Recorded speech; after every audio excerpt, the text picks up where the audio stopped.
वंदे अहं श्रीगुरुयुतपदकमलं श्रीगुरुं वैष्णवांश्च श्रीरूपं सग्रजातं सहगणो रघुनाथान्वितं तं सजीवं स्वाद्वैतं सावधूतं परिजनसहितं कृष्ण चैतन्यदेवं श्रीराधा कृष्णपादं सहगणो ललिता श्रीविशाखान्वितंश्च नारायणं नमस्कृत्य नरं चैव नरोत्तमं देवीं सरस्वतीं वैसं ततो जयमुदीरयेत् तुलसीकाननं यत्र यत्र पद्मो वनानि च पुराणपठनं यत्र तत्र सन्निहितो हरि तत्रैव गंगा जमुना च सिन्धु गोदावरी तत्र सरस्वती च सर्वाणि तीर्थानि वसन्ति तत्र यत्राच्युतोद्धारो कथा प्रसंगम। जय निताई, जय गौर हरि, जय श्री कानु ठाकुर।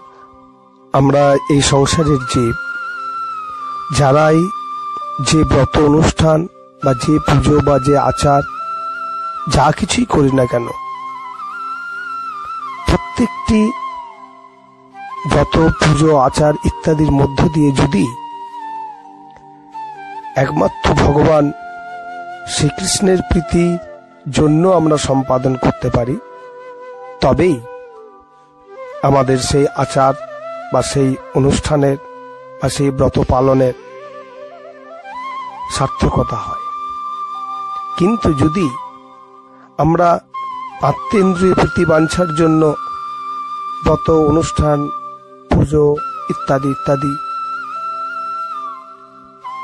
যা কিছু আমরা করি না কেন, তাহা কিন্তু সার্থক হয় না। আমরা চৈতন্য চরিতামৃতের একটি পয়ারের উল্লেখ করে এখানে আমরা আলোচনা করব একটু। 20 পরিচ্ছেদে চৈতন্য চরিতামৃতের মধ্যখণ্ডে বলা আছে, দুগ্ধ যেন অম্লযোগে দধি রূপ ধরে, দুগ্ধান্তর বস্তু নহে দুগ্ধ হইতে নারে। দুগ্ধ হইতে দধির উদ্ভব, কৃষ্ণ হইতে তদ্রূপ প্রতিটি ভগবৎ সত্তারে এই সংসারে মঙ্গলের জন্য বিভিন্ন ভগবৎ রূপে ভগবান স্বয়ং নিজেকে প্রকটিত করেন। দধি যেমন আবার দুগ্ধ হইতে পারে না, দুগ্ধের গুণ যেমন দধিতে নাই, ঠিক সেই রকমই প্রত্যেকটি ভগবৎ সত্তা ভগবানের কাছ থেকে সৃষ্টি হলেও ভগবান যেমন ভগবৎ সত্তা হতে পারেন, কিন্তু ভগবৎ সত্তা স্বয়ং ভগবানের অলঙ্কারে অলঙ্কৃত হতে পারেন না। এইখানে যেরকম চৈতন্য চরিতামৃততে প্রমাণস্বরূপ উদ্ধৃতি করেছেন, দুগ্ধ হইতে যেমন দুগ্ধজাত বহু সুবিষ্ট খাদ্যবস্তু তৈরি হয়, তেমনি সেই সুমিষ্ট খাদ্যবস্তুগুলো কিন্তু পুনরায় দুগ্ধতে রূপান্তরিত হতে পারেন না, কারণ দুগ্ধর মধ্যে যে গুণ আছে, এই সকলই খাদ্যবস্তুর যে সুমিষ্টতা তাহা দুগ্ধের মধ্যে আছে, কিন্তু প্রত্যেকটি খাদ্যবস্তুর মধ্যে এই দুগ্ধের গুণগত মান অবস্থান করে না। তাই এই দুগ্ধ থেকে সৃষ্ট বস্তুগুলো আর দুগ্ধতে রূপান্তরিত হতে পারে না। ঠিক সেই রূপই এইখানে কৃষ্ণদাস কবিরাজজি এই পয়েরের মধ্যে দিয়ে প্রমাণ করে দিয়েছেন। জয় নিতাই। তাই ব্রহ্মবৈবর্ত পুরাণে আমরা দেখতে পাই 6:45 শ্লোকে ক্ষীরং যথা দোধি বিকারো বিশেষু জগৎ সঞ্জায়তে নৌতু তত পৃথগুস্তি হেতো য সম্ভুতামোপি তথা সমুপৈতি কার্যাৎ গোবিন্দ মাদি পুরুষং তমহং ভজামি। দুগ্ধ যেমন বিকার বিশেষ অম্লযোগে দধি হয়, কিন্তু দধি সকারণে দুগ্ধ হইতে পৃথক নহে, তদ্রূপ যিনি সংহারাদি বা অন্যান্য যে বিভিন্ন এই সংসারের কার্যের নিমিত্তে রুদ্রত্ব প্রাপ্ত হইয়াছেন, সে আদি পুরুষ গোবিন্দকে আমি ভজনা করি।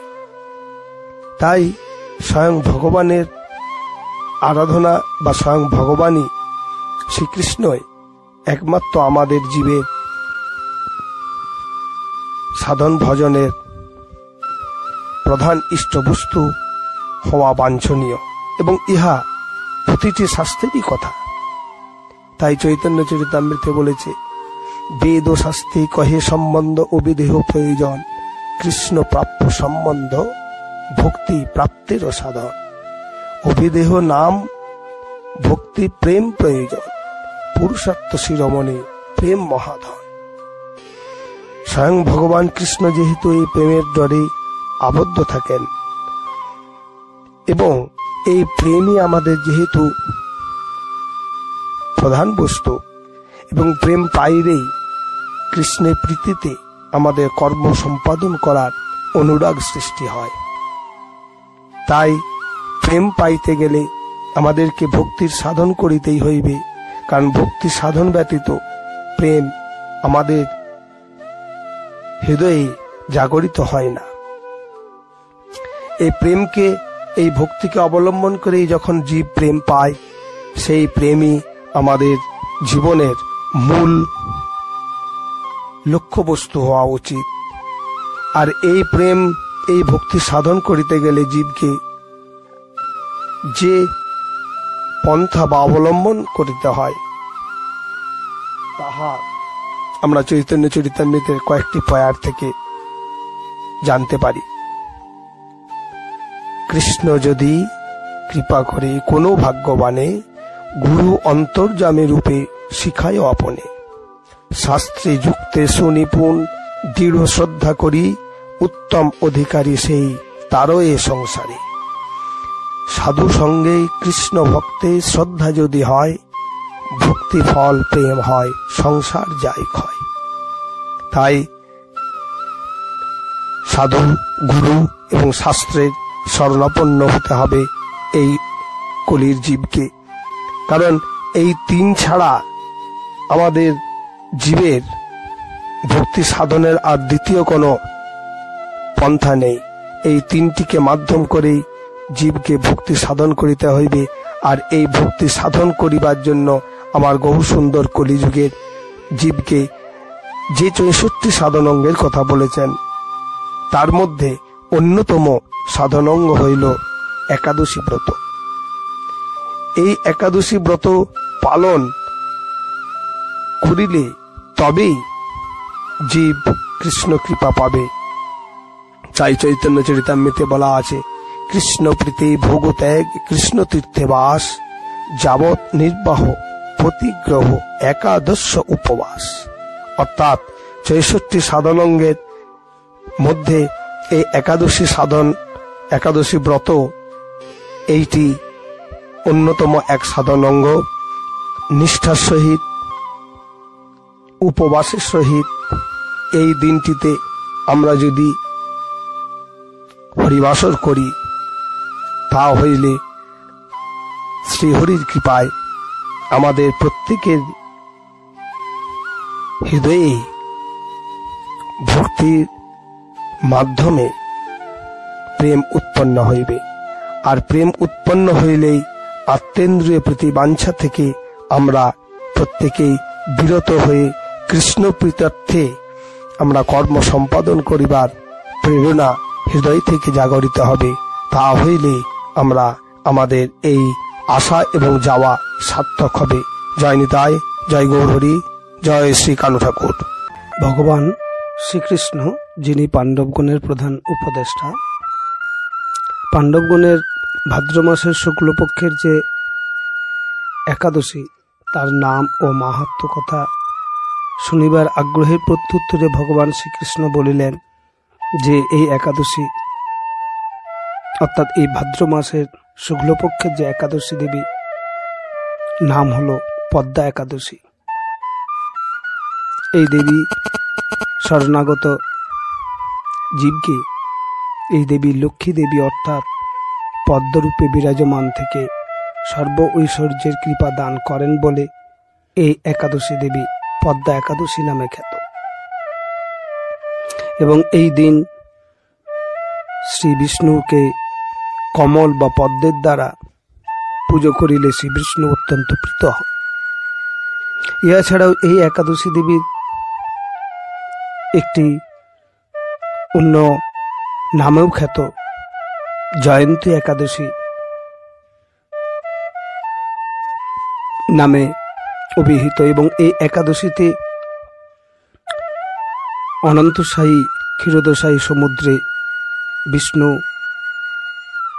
যে শয়নে থাকেন, সেই বিষ্ণু এই দিনটিতে বাম পাশ হইতে দক্ষিণ পাশে অর্থাৎ বাম দিক থেকে ডান দিকে পার্শ্ব পরিবর্তন করেন বলে এই দিনটিকে পার্শ্ব একাদশীও বলা হয়।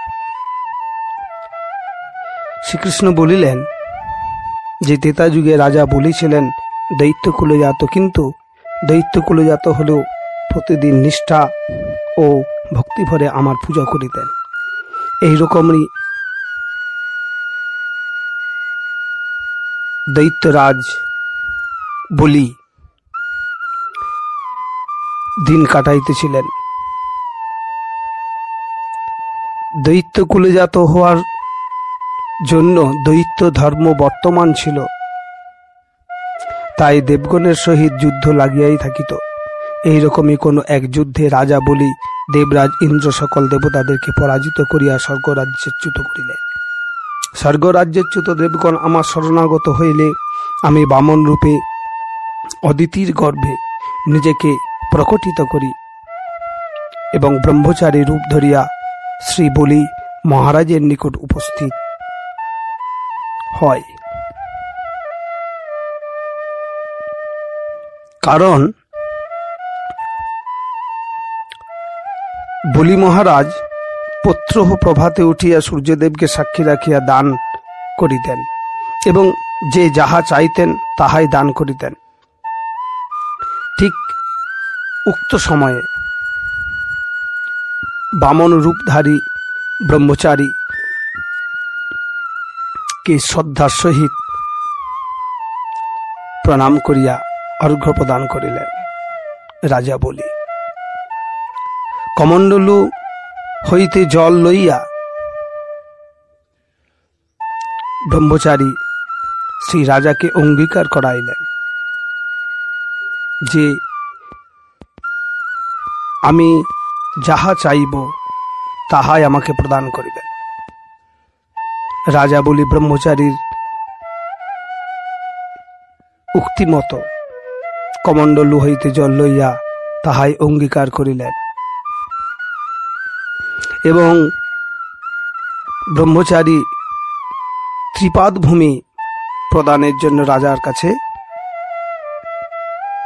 চাইলেন। রাজাও তার নিজ মননশীল মানসিকতায় ত্রিপাদ ভূমি অতি ক্ষুদ্র দান এই ভাবিয়া তিনি অঙ্গীকার স্বীকার করিলেন। রাজার অঙ্গীকারের পর ব্রহ্মচারী রাজাকে ত্রিপাদ ভূমি দানের জন্য বলিলে ব্রহ্মচারী এক পা বাহির করিয়া স্বর্গকে এবং অপর এক পা বাহির করিয়া